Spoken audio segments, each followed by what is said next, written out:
Everything's a little bit weird now, because tonight it is showtime. In the middle of the street light, oh, we celebrate a good time, because tonight it is showtime.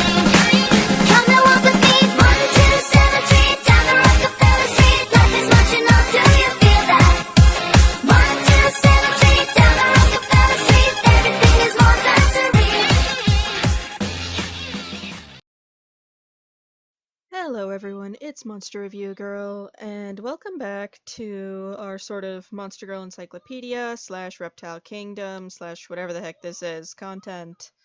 So today we're going to be talking about the Wyverians, which is also going to be a big lore dump about the Reptile Kingdom. They are members of the elf family. They are of the demi-reptile type. They live anywhere but are endemic to the Reptile Kingdom. They vary in disposition, but they're generally very wise and good-natured. They have the same diets as humans, but prefer...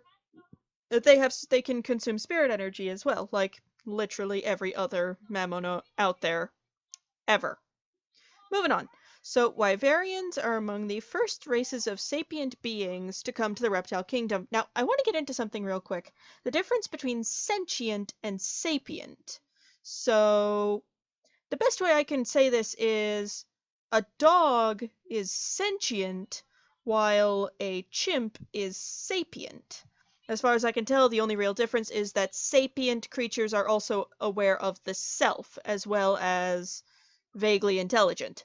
Moving on, so long before the rise of the current Demon Lord, they were originally a clan of elves who had come to the new kingdom seeking to build a new home.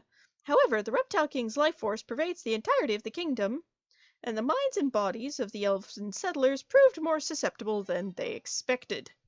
Just as the Demon Lord's power corrupted elves into dark elves, so too did reptilian energy change the elves into a new race. Wyverian bodies changed, giving them reptilian features interspersed amongst their elven bodies. However, due to the reptilian energy reflecting the unpredictable nature of the king, its effects are not always predictable. All Wyverians now bear patches of scales in their bodies, and all of them have now developed scaly talons in place of feet.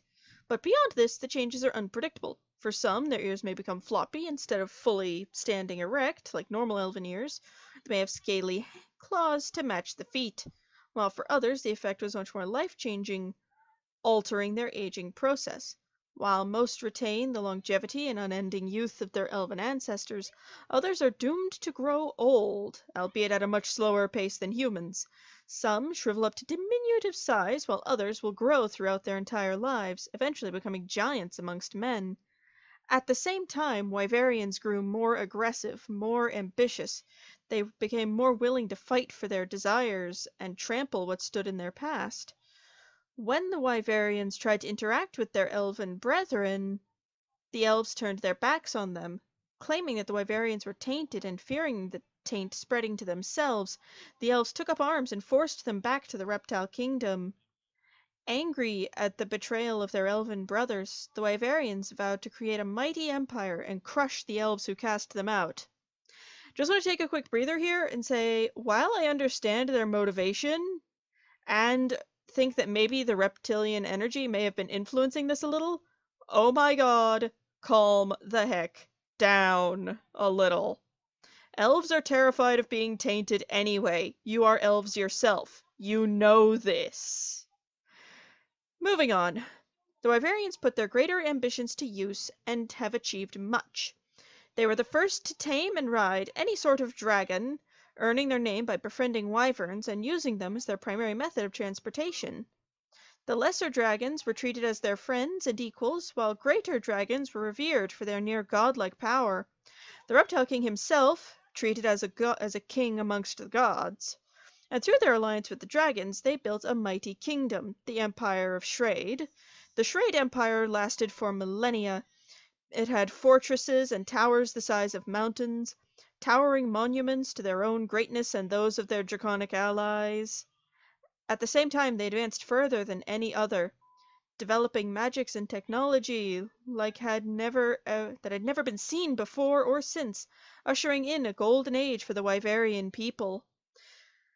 However, their age-old hatred for their elven kin still remained, and just as the brightest light casts the darkest of shadows, the golden age of the Shrade Empire brought forth an age of darkness. Seeking to claim total victory over the elves, the Wyverians committed horrible atrocities in search of knowledge and power, breaking the very laws of nature and creating evil weapons that twisted the hearts of their wielders. As they seized their power and knowledge, the Wyverians grew more and more arrogant. They began to see the dragons who they had befriended and revered as servants at best, and components for their horrid weapons at worst. Okay, so what I'm getting here is their ambitions got the better of them when combined with their raging hate boner for their elven cousins. Not a fan of their behavior, but I can understand their reasoning, if that makes any sense to anybody else. Eventually, they committed an unforgivable sin. They produced what is now known as the Equal Dragon Weapon, a living weapon pieced together from the bodies of over 30 dragons and innumerable hatchlings. Upon discovering this weapon, nearly all of the dragons turned upon the Wyverians, sparking the Great Dragon War, a long bloody war that left many races of dragons extinct and the Shrade Empire in ruins.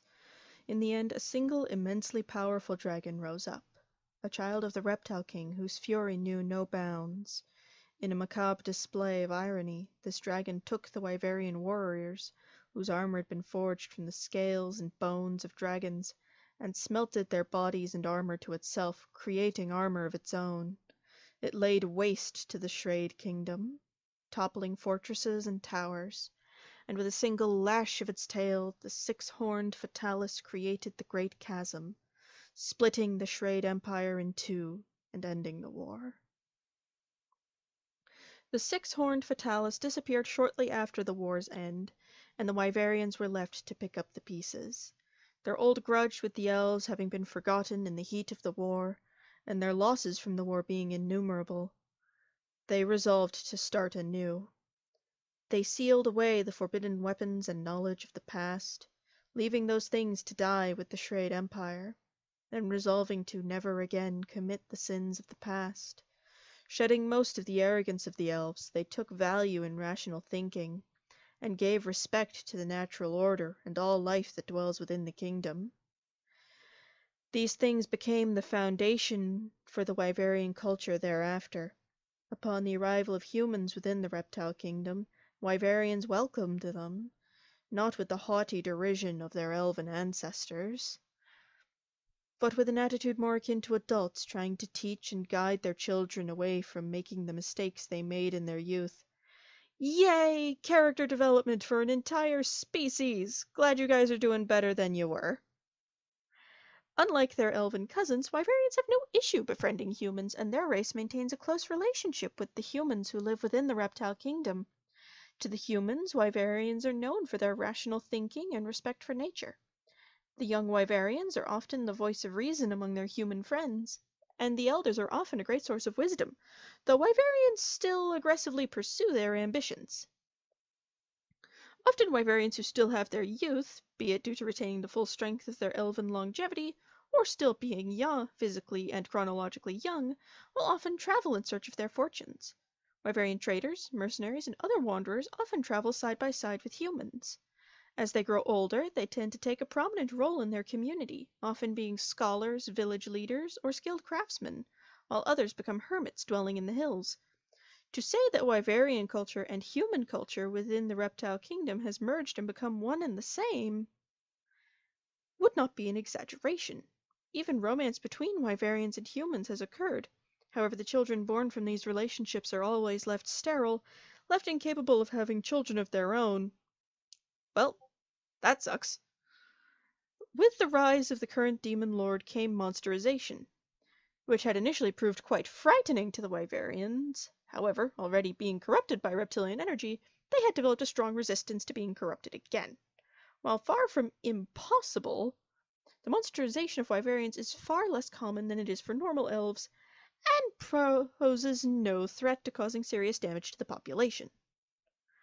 The resistance seems to grow with age, and males frequently prove to be especially resistant, some spending their entire lives with a whole harem or family of monster girls without ever becoming an incubus. Upon monsterization, Wyverian women tend to develop in a variety of ways. Their feminine attributes grow to be more enticing, and they develop a so-called seductive air about them. They grow to be more confident in their sexuality, and at the same time their lust begins to grow. When they see a man they desire, their bodies will begin to throb, whatever that means, and basically their brains go into the gutter at Mach 1. Unlike normal elves, Wyverians have no social taboo against elves, nor do they fear the corruption spreading. Thus, these monsterized Wyverians will not hesitate to follow the instincts of a monster. Instead, they will aggressively seduce men, tempting and charming the men around them, searching for the man who will become their husband. They care little about whether the man is human or Wyverian, and despite the seductive behavior, they will save themselves until they find the man whom they desire to wed. Now monsterization is often viewed as a blessing to the Wyverians, especially those who have married a human. As monsterization restores eternal youth to the Wyverians who had lost it, the children of monsterized Wyverians are always female monsterized Wyverians, thus allowing a Wyverian to couple with a human and still produce fertile children. While monsterization has very little effect on a Wyverian's appearance beyond development of their characteristics, there's a small chance the demonic energy and the reptilian energy within them will interact, causing a Wyverian to grow a draconic tail or set of wings or horns upon monsterization. These characteristics are always underdeveloped and useless. However, they do look cute. Beyond their increased lust and desire for a husband, Wyverian behavior changes little after monsterization. They still go to their jobs, and they still pursue the same goals. Wyverians are rather amicable with most Mammono. Many elderly Wyverian women have started a sort of employment and matchmaking service for Linians, and are thus referred to as Feline Grannies. Tokeis frequently work with Wyverian traders and craftsmen over trade, and many Mammono craftsmen and warriors respect Wyverian craftsmen and warriors for their skills that have been passed down since the fall of Shrade. However, the relationship between dragons and Wyverians still remains damaged.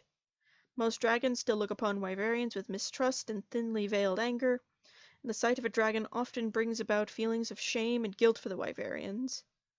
To this day, no Wyverian has ever been permitted to join the Dragoons, for the dragons have sworn to never allow them to use their wings again. Well, that's the Wyverians for you. I mean, the lore dump is really nice. I'm really glad that the Wyverians sort of grew and developed beyond their usual behaviors and ways. I do feel bad that their relationship with dragons was permanently damaged, and I do hope that in the future the two races can make amends. And that has been the Wyverians, and a sort of lore dump from the Reptile King. If you've enjoyed this, subscribe for more. I am really glad to be getting back into my encyclopedia content. Next time we're going to be talking about a Mammono version of the Great Jagras. Again, if you've enjoyed this, subscribe for more. Farewell!